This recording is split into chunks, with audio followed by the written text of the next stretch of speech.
Welcome back.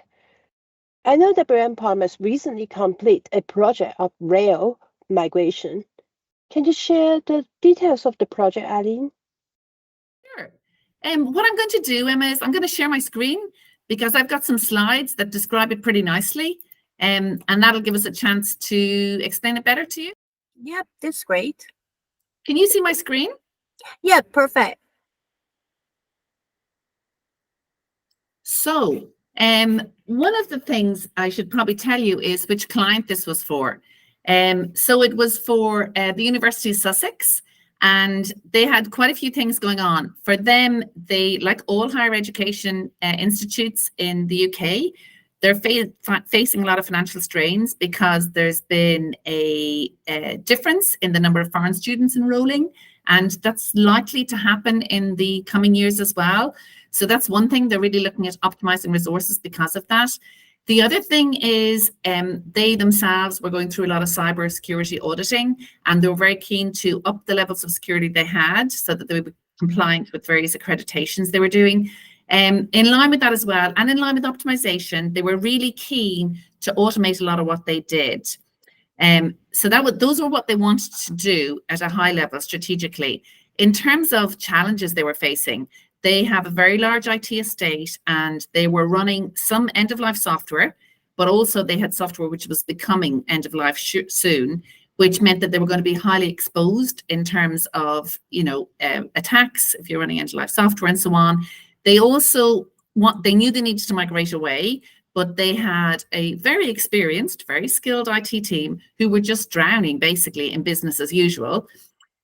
There's also a shortage of skills in the UK market for engineering, so it's not easy to recruit and get people up to speed quickly.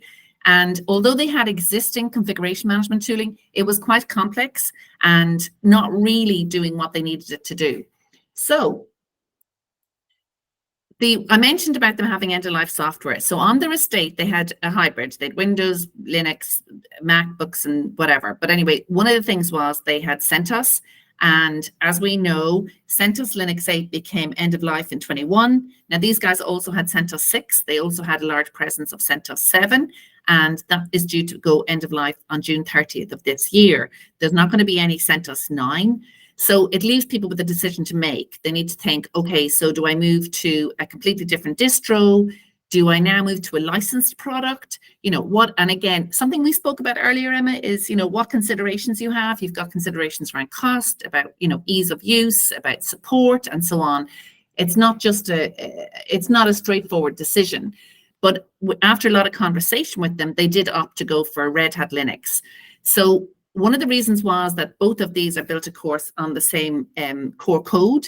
So it meant that they had a much better sense that their applications and everything running on top of those servers would run with ease. They also knew they were moving to an enterprise solution that's widely used, very well supported. So they were going to mitigate risks in terms of being secure. They had, with their existing team, well used to supporting CentOS, it meant they had in-house skills already in place. They were also confident that because of the size of Red Hat, their partnership with us and so on, they were tapping into an extensive ecosystem of service partners, third-party applications they could integrate to, and so on.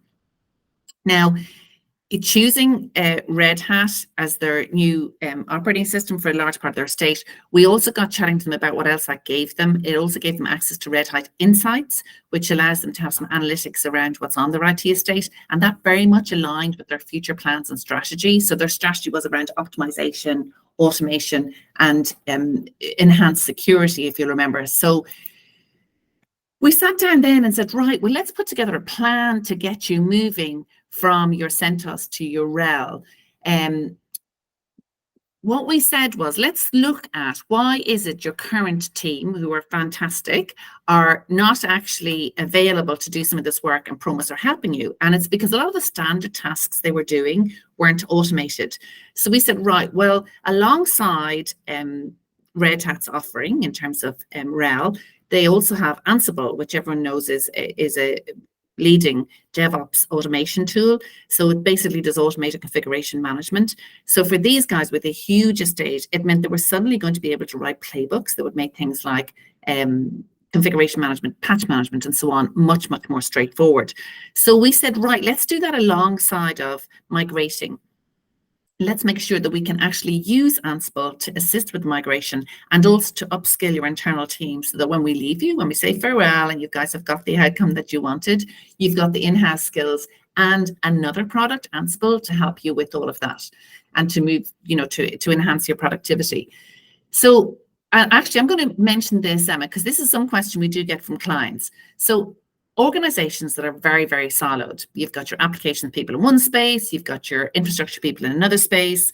Once there's a mention of your distro going out of end of life, what you don't want is the infrastructure team saying, well, do you know what I'll do? I'll just stand you up a new server with a version of an operating system that's good to go, and that isn't end of life. That's not really what you want, because you're still left with the application. You still then have to start to go, oh, do I have to reinstall the application? Do I have to reconfigure it? Or what do I do? Do I just ship across my database? And it's not necessarily that straightforward. So what we've been doing is in-place upgrades. So by doing that, what we're doing is we're extending the life of the current hardware, which, okay, it might be nice to think that if you redeploy, you've got a new pristine deployment, but you've got increased time if you're going to do that, and you've got increased costs if you're going to do that. What you also want is, if this is just about migrating from end-of-life software, you don't really need to introduce lots of new configurations. You'd like to preserve whatever it is you have. And also, if you're going to stand up a completely new system and stuff, not only does it take time, but it also requires an awful lot of pre-assessment work to work out, is your application going to run on top of that, and so on. Whereas actually doing it an in-place upgrade, using the tools that come available from Red Hat, really do mitigate that risk of your application not working. So I mentioned before about the client, University of Sussex, being very keen to embed some automation and good practice, DevOps tooling and so on, i.e. Ansible, to become more efficient and productive. Well, really nicely aligned with that is the fact that Red Hat themselves offer some migration tools. So what we were able to do is to use the migration tools that Red Hat provide and Ansible to make the migration a smoother thing. So the tool they offer is called Convert to Rel. And what it does is it automates the conversion path. But nicely, it sort of falls in two parts. One part is it does a sort of an assessment of the readiness of what you're moving to actually move to the target, and what changes you might have to make, for example, YUM updates and so on, before you actually try and migrate. So what you're ending up with is a working system at the end. Now, the way it works is with the Convert to Rel, you move like to like. So you move from 7 to 7, you move from CentOS 7 to Rel 7. If you then want to upgrade further, once you're on Rel, you can use the Leap utility. So again, what they're doing for us, Red Hat, is providing us tools to support that migration in a sort of a really good practice way. Emma, this is something you'll have seen me mention before, how to approach migration. It's something I talk about all the time. The starting point is always look and see where you're at now, assess the landscape. What have you got out there? So this is something we did do at the University of Sussex. Phase 1 was all about discovery. It was all about discovering what they had, what had high priorities, who the stakeholders were, what was business critical to run, how much downtime we were allowed, were we confident that the rollback would work, and so on. So we did divide the project into a series of phases, because we always believe that is good practice and not trying to do everything in one go. We did introduce automation as we went. As I mentioned, we were using tools that were provided by Red Hat in addition to using Ansible. There was a lot of planning involved, and we planned for rollbacks. We chose a small suite of servers to pilot on. Once we had success with that, we then built out a pipeline. So we all became one team. Our client worked with us as a team. We built a pipeline out of the elements in the IT estate where we would work through them and plow through them in a very strategic way to reach the end of an estate that was migrated. Now, as part of this, what we said was, okay, so we wouldn't try and migrate a server and upgrade it at one time. Our first phase was to get everything out of that lack of security, that sort of risky area. So to get stuff that was end of life already or reaching end of life, get it out of its end of life window, and then reassess in terms of what needed to be upgraded. So there was a roadmap, and we would revisit that regularly. So I think this slide nicely describes the way we had phases in our project and not that big bang approach. So essentially, there was 3 phases, and each phase had various stages. Phase 1 was really focused on the migration that we were doing. So it was the analysis and discovery. Stage 1, as I said, assessing what you had, making a plan. Stage 2 of phase 1 was we had a pilot. We took a sample subset of the estate. We tested would our CentOS to RHEL tooling work, and so on. We also upskilled the in-house client engineers how to use that tool when we were doing the pilot. And then lastly, in stage 3, we had a sort of assembly line going. I mentioned the word pipeline, where we basically were traversing through the entire estate, learning as we went, with their own engineers learning what we were doing. Now, alongside of phase 1, we looked at the in-house configuration management and tooling that they had in place.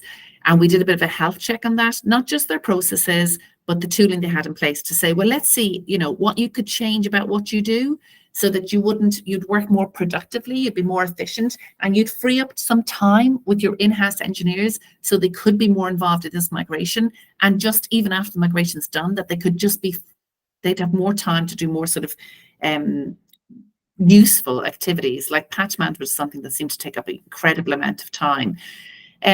So alongside of that, phase 3 was what we called a DevOps jumpstart, and it was grabbing the key principles of DevOps, such as working in an agile way, automating, and so on.